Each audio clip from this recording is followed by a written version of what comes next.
నాన్నల యొక్క కోపం అమృతం పొంగిన చిలకరింత.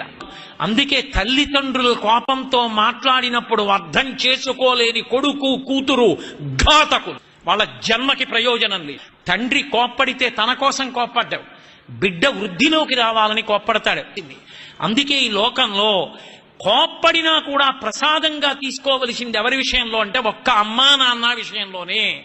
ఎందుకని?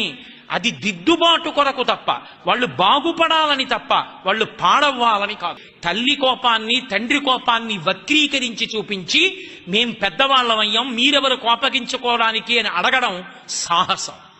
ఎంత వయసు వచ్చినా తండ్రి తండ్రే, తల్లి తల్లి. వాళ్ళ మాటలలో తప్పు పట్టడానికి, ఆ మాట మాట్లాడడానికి, వాళ్ళకున్నటువంటి అధికారాన్ని ప్రశ్నించడానికి బిడ్డలకి అసలు అర్హత, అధికారము, హక్కు లేనే లేవు.